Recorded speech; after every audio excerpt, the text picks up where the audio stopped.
Vous est-il déjà arrivé qu'un inconnu vous arrête stupéfait par votre âge, convaincu que vous aviez 10 ans de moins, voire plus?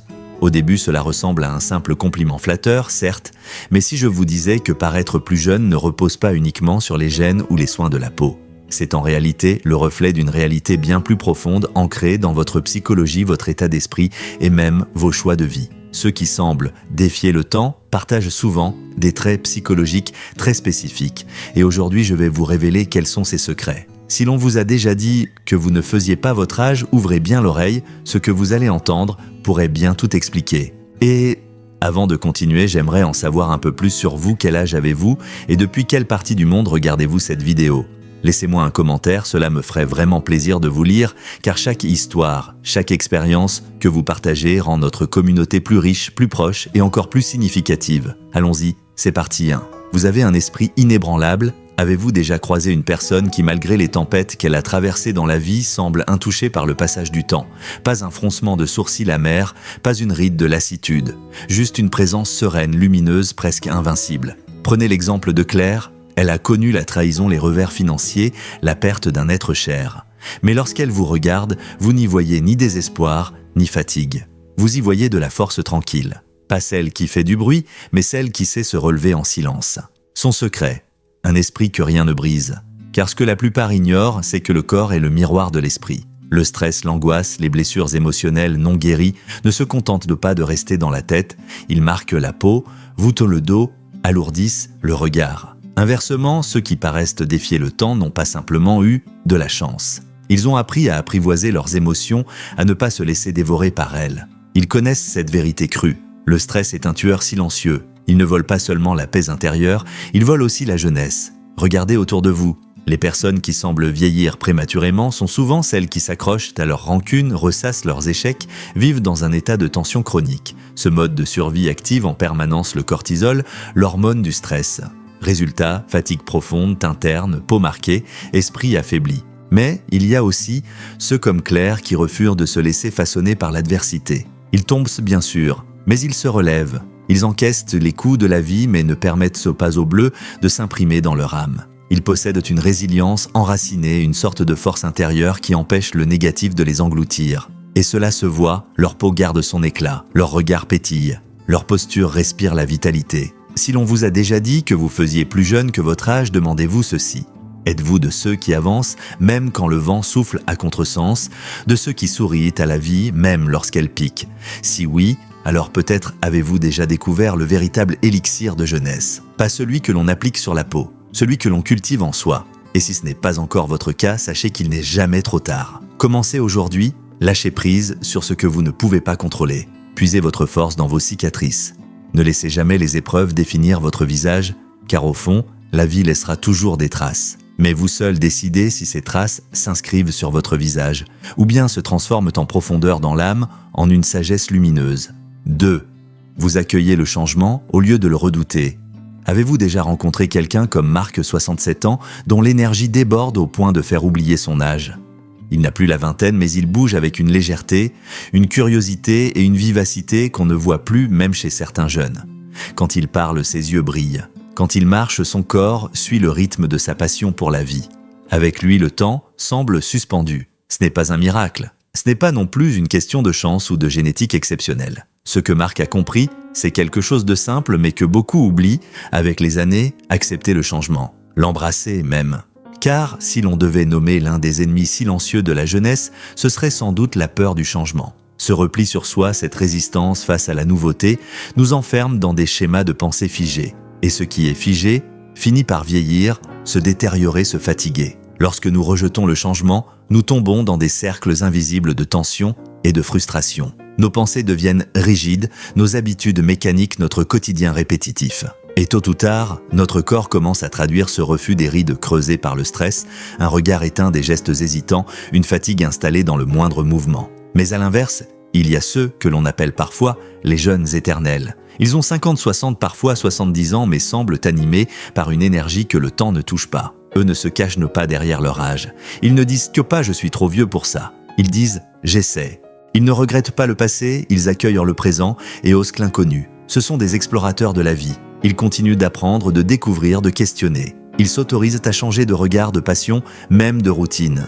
Et cette souplesse mentale est peut-être l'un des plus puissants secrets pour rester vivant. Des études sérieuses confirment ce que l'on ressent instinctivement. Ceux qui maintiennent une activité intellectuelle, qui nourrissent leur curiosité, qui restent engagés socialement et mentalement, ont un cerveau plus vif, une santé plus stable, un moral plus solide.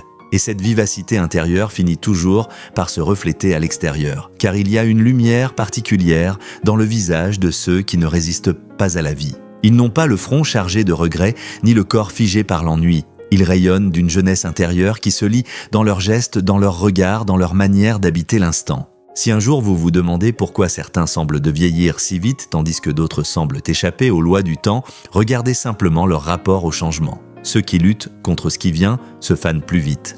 Mais ceux qui avancent avec souplesse, qui voient dans chaque nouveauté une promesse plutôt qu'une menace, restent jeunes plus longtemps, jeunes dans leur esprit, jeunes dans leur présence.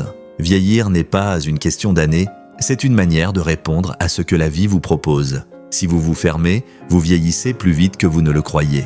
Mais si vous restez curieux, ouvert et prêt à évoluer, vous porterez une énergie rare, celle qui fait dire aux autres parfois, sans même oser vous le demander, quel est donc votre secret 3 ? Votre esprit reste curieux. Il y a des personnes qui, dès qu'elles entrent dans une pièce, diffusent une énergie vibrante. Pas une agitation bruyante, non. Une vitalité douce mais constante, un éclat dans le regard, une manière d'être qui intrigue. On se surprend à penser comment fait-elle ? Elle a 60 ans, peut-être 65, et pourtant, elle rayonne comme une femme de 30 ans. C'est exactement ce que l'on ressent lorsqu'on rencontre Hélène, une ancienne institutrice à la retraite. Ce qui frappe chez elle, ce n'est pas l'apparence figée dans le temps, mais le feu dans ses yeux, cette lumière de ceux qui ne se sont jamais lassés de s'émerveiller. Elle ne cherche pas à paraître jeune, elle est restée vivante, et cela fait toute la différence. Contrairement à ce que beaucoup croient, la jeunesse ne se lit pas seulement dans la peau, elle se vit d'abord dans la tête. À l'instant où l'on arrête de s'interroger, de découvrir, de s'étonner, quelque chose en nous commence doucement à s'éteindre. L'esprit devient terne, puis le corps suit. Ceux qui se laissent taper par la routine, qui répètent chaque jour les mêmes gestes, sans curiosité ni élan, finissent par perdre l'étincelle. On le perçoit dans leur voix fatiguée, dans leurs gestes ralentis, dans leurs regards qui s'éloignent. Ils ne vivent plus vraiment, ils remplissent des journées. Et puis il y a ceux comme Hélène. À plus de 60 ans, elle s'est mise à apprendre l'italien, pas pour partir en voyage, juste pour le plaisir des mots, des sons, des idées nouvelles. Elle s'initie aussi à l'aquarelle, lit des romans historiques, s'intéresse aux civilisations anciennes. Non pas pour briller, mais pour rester en mouvement intérieur. Pour elle, chaque journée est une occasion d'apprendre quelque chose sur le monde, sur les autres, sur elle-même. Ces esprits curieux possèdent un atout immense, leur cerveau reste vif, leur âme alerte. Et la science ne dit pas autre chose.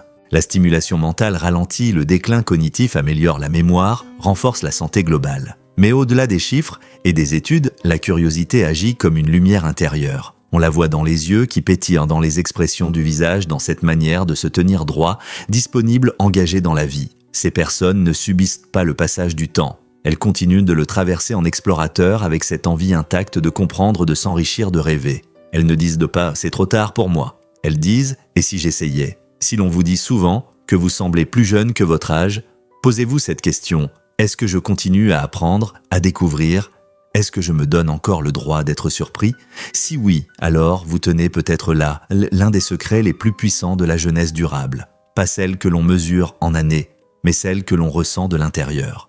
Parce que, en fin de compte, la jeunesse, c'est ce feu discret mais ardent que l'on porte dans l'esprit. Et tant que ce feu continue de brûler le temps, lui ne peut rien contre vous. 4. Vous exprimez vos émotions librement. Avez-vous déjà observé le visage de certaines personnes et senti sans qu'elles ne disent un mot qu'elles portaient le poids du monde, leur regard est voilé, leurs traits sont tirés, leur corps semble alourdi par une fatigue qu'aucune nuit de sommeil ne semble apaiser, comme si la vie petit à petit avait grignoté leur lumière intérieure. Puis vous tombez sur d'autres personnes, des hommes comme Georges, 68 ans, ou des femmes comme Mireille, 64 ans. Leur visage est détendu, leur sourire facile, leur présence légère. Ils ne nient pas les douleurs de la vie, mais ils ne les cachent pas non plus. Ils les traversent en les laissant circuler. La différence entre ces deux types de visages n'est pas qu'une affaire de soins ou d'héritage génétique. Elle se joue dans un lieu bien plus profond, l'espace émotionnel. Car nos émotions ne sont pas faites pour être enfermées. Lorsque nous réprimons notre tristesse, notre colère, notre peur ou même notre joie,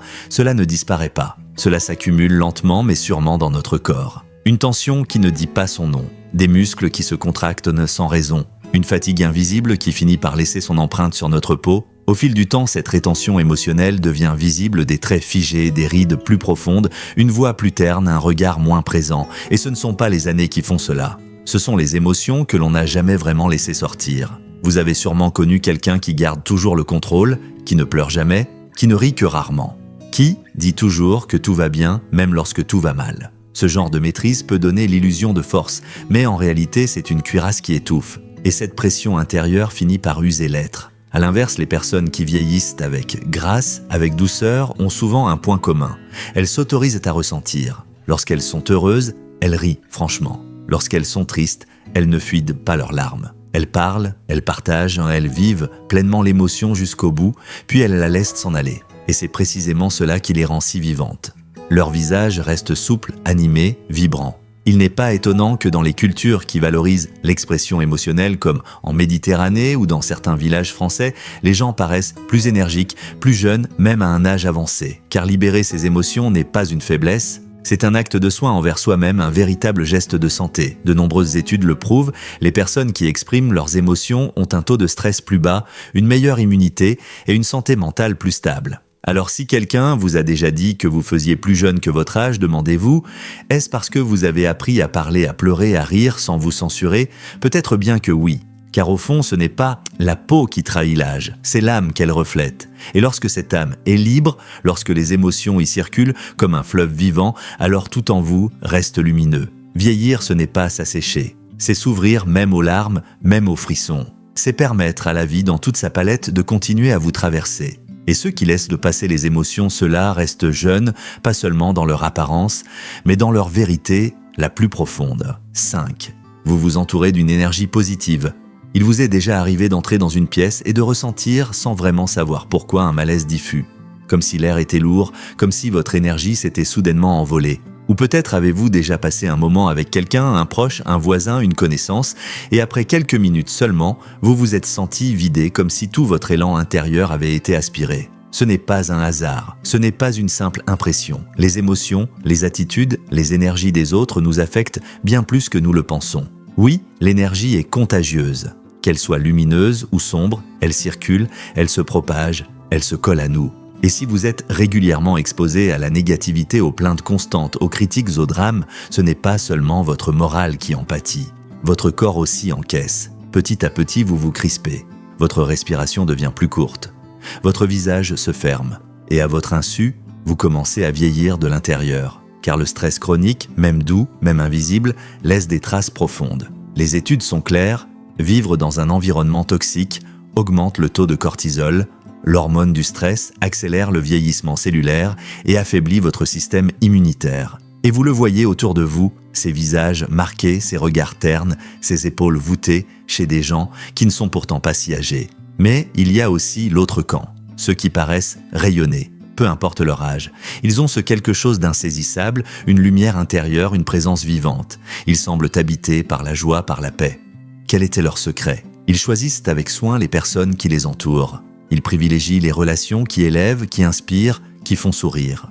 Ils s'éloignent parfois discrètement de ceux qui aspirent à leur énergie ou propagent sans cesse des ondes négatives, non par méchanceté, mais par hygiène intérieure. Prenez l'exemple de Bernard, 70 ans. Chaque semaine, il retrouve un groupe d'amis pour discuter, jouer aux cartes, échanger des histoires drôles. Ils ne parlent jamais des informations anxiogènes, ils ne se plaignent pas sans fin. Ils rient, ils débattent, ils s'écoutent. Et cela à lui seul est un élixir de jeunesse. Les scientifiques te le confirment. Les interactions sociales positives, rires sincères, échanges profonds, connexions authentiques réduisent les inflammations, abaissent le stress, améliorent la longévité. Ce ne sont pas de simples bons moments. Ce sont des vitamines pour l'âme et pour le corps. Alors, regardez autour de vous.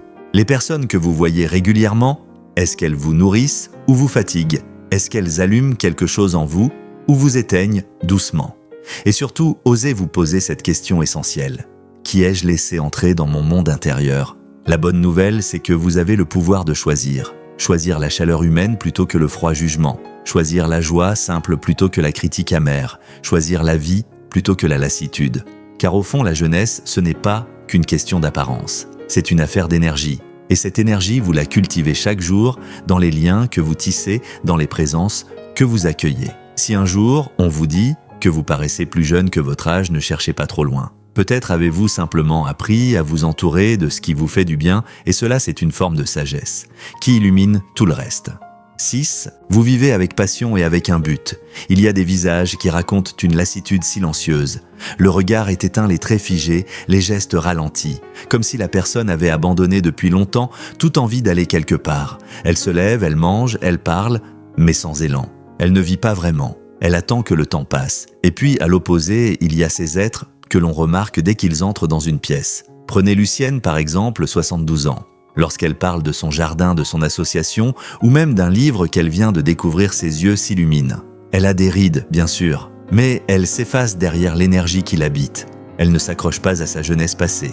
Elle crée chaque jour une jeunesse intérieure nourrie par la passion et le sens. Ce n'est pas de la magie, c'est une alchimie profonde entre le cœur, l'esprit et le corps. Car le manque de passion, tout comme le manque de mouvement, nous fait vieillir. Un esprit sans but s'assombrit, une vie sans envie s'alourdit. Et le corps fidèle messager reflète cette absence très tirée d'eau voûtée. Énergie absente. Mais lorsque vous êtes animé par quelque chose qui vous dépasse, tout change. Le réveil devient une invitation, non une contrainte. Les projets même simples redonnent couleur aux journées. Les chercheurs l'ont prouvé, avoir un but dans la vie, qu'il soit grand ou modeste, améliore la santé cardiovasculaire, renforce l'immunité, diminue le stress chronique et prolonge l'espérance de vie. Mais ce que les chiffres ne disent pas, c'est ce que cela fait à l'âme. Quand vous suivez une passion, que ce soit la musique, la peinture, la transmission d'un savoir ou le bénévolat, votre cerveau sécrète plus de dopamine et de sérotonine. Ces messagers chimiques de la joie sont les véritables secrets d'un teint lumineux, d'un regard vivant, d'une présence vibrante. Et ce feu intérieur, vous ne pouvez pas le simuler. Il est là ou il ne l'est pas. Alors posez-vous la question honnêtement. Est-ce que je vis avec envie ou est-ce que je me contente de survivre? Est-ce que j'ai quelque chose qui me fait vibrer, qui donne un sens à mes jours, ou est-ce que je suis perdu dans la répétition, dans l'oubli de moi-même? Car si vous vous sentez éteint, ce n'est peut-être pas l'âge, c'est peut-être l'absence d'une flamme. Et la bonne nouvelle, c'est que cette flamme peut renaître à tout moment. Il suffit parfois d'un petit projet, d'une idée folle, d'un rêve oublié qu'on décide enfin de reprendre. Et tout le corps suit, le regard se relève, les gestes retrouvent de la légèreté. Le cœur retrouve une direction. En fin de compte, la jeunesse ne réside pas dans le nombre de printemps que vous avez vécu. Elle se mesure à l'intensité avec laquelle vous vivez le moment présent. Et ceux qui gardent une passion dans le cœur, ceux qui se lèvent chaque jour avec une raison d'avancer, ceux-là ne vieillissent jamais vraiment. 7. Vous savez lâcher prise sur le passé? Il y a des regards qui parlent sans un mot. Des visages marqués non par le temps mais par le poids de ce qui n'a jamais été libéré. Un air absent, un sourire, retenu, une tristesse logée au fond des yeux, comme si la personne vivait encore dans un endroit lointain, inaccessible. Son passé. Peut-être avez-vous déjà rencontré quelqu'un comme Jeanne, 65 ans. Elle est douce, polie, mais on sent à chaque mot, à chaque silence, qu'elle porte encore les regrets d'histoires non dites, les remords, d'erreurs passées, des blessures qu'elle garde secrètes depuis des années, et sans qu'elle ne s'en rende compte, cela se voit. Car oui, le passé laisse des empreintes, pas seulement dans la mémoire, mais dans le corps. Les souvenirs douloureux, les conflits non résolus, les fautes qu'on ressasse, les rancunes qu'on alimente en silence. Tout cela finit par user l'intérieur, puis l'extérieur. Les scientifiques le confirment, plus on reste accroché à ce qu'on ne peut plus changer, plus le niveau de cortisol augmente. Et ce stress constant fatigue le cœur, affaiblit le système immunitaire, accélère le vieillissement. C'est ainsi que certaines personnes paraissent plus âgées que leur âge réel. Non parce qu'elles ont vécu plus, mais parce qu'elles n'ont jamais réussi à déposer leur fardeau émotionnel. Mais il y a aussi celles et ceux qui semblent plus légers, plus lumineux. Prenez Alain, 70 ans, dont le regard est clair et l'énergie paisible. Il a lui aussi connu les épreuves d'un divorce difficile, la perte d'un frère, des années d'incertitude. Mais il a choisi un jour de ne plus porter tout cela sur ses épaules. Il ne nie pas le passé, il l'accueille. Mais il ne le laisse plus définir son présent. Il a appris à pardonner à lui-même, aux autres, à la vie. Il a compris une chose essentielle, s'accrocher à la douleur ne punit jamais ceux qui nous ont blessés. Ça ne fait qu'empoisonner notre propre existence. Et depuis qu'il a fait cette paix intérieure tout en lui, s'est ouvert son regard, sa voix, sa démarche. Il semble habité par la liberté. La science est formelle, le pardon, la pleine conscience, la capacité à vivre ici et maintenant sont des clés majeures du bien-être physique et mental. Les personnes qui savent lâcher prise dorment mieux, tombent moins souvent malades, vieillissent plus lentement. Mais au-delà de la biologie, il y a quelque chose de presque poétique, elle brille. Alors demandez-vous, qu'est-ce que je continue à porter inutilement ? Est-ce un vieux chagrin, une colère que je n'ai jamais exprimée, une faute que je me reproche encore en silence? Est-ce que cela m'aide ou est-ce que cela me ronge? Parce qu'au fond, ce n'est pas seulement votre esprit que ce poids fatigue, c'est votre peau, vos muscles, votre souffle, votre lumière. Et le jour où vous déciderez sincèrement de relâcher ce poids, de laisser partir ce qui ne vous sert plus, vous ressentirez quelque chose de nouveau, une légèreté, une clarté, une jeunesse intérieure retrouvée. Car le passé, aussi lourd soit-il, n'a de pouvoir que si on le transporte avec soi. Et ceux qui choisissent de s'en libérer, ceux-là portent un éclat que le temps, lui, ne sait pas effacer. Si vous êtes encore avec nous à ce stade de la vidéo et que vous avez trouvé ces réflexions utiles, je vous invite chaleureusement à écrire le chiffre 2 en commentaire pour nous faire savoir que vous êtes toujours là. Et si ce n'est pas encore fait, n'hésitez pas à vous abonner à la chaîne et à activer la cloche pour ne rien manquer des prochaines vidéos. Votre soutien compte énormément, c'est grâce à vous que nous pouvons continuer à créer du contenu sincère, positif et éclairant. Alors poursuivons ensemble ce chemin. Alors, si un jour on vous a dit avec étonnement « vous ne faites pas du tout votre âge », vous savez désormais que ce n'est pas qu'une affaire de crème ou de chromosomes. Non, ce je ne sais quoi qui vous donne l'air plus jeune, plus vivant, plus lumineux. Il ne vient pas uniquement de votre peau, il vient de ce que vous portez à l'intérieur, de votre manière de penser, de ressentir, de choisir, de votre capacité à vous relever, à vous émerveiller, à vous libérer de ce qui vous encombre. C'est votre esprit, vos habitudes, vos émotions et surtout votre énergie, cette énergie subtile que vous dégagez qui raconte au monde si vous êtes en train de vieillir ou de vous épanouir. Et si en ce moment, vous ne vous reconnaissez pas encore dans ce portrait, si vous sentez que les années commencent à peser plus que de raison, alors prenez cette vidéo comme une invitation bienveillante. Une main tendue pour amorcer un changement aussi simple que profond, car il n'est jamais trop tard pour réinventer sa jeunesse, pas celle de l'état civil, mais celle de l'âme. Adoptez ces habitudes psychologiques puissantes, non pas pour paraître plus jeune, mais pour vous sentir pleinement vivant. Et parfois, c'est bien là que commence le vrai miracle. Souhaitez-vous que je poursuive avec l'appel à l'action dans le même ton inspirant et doux?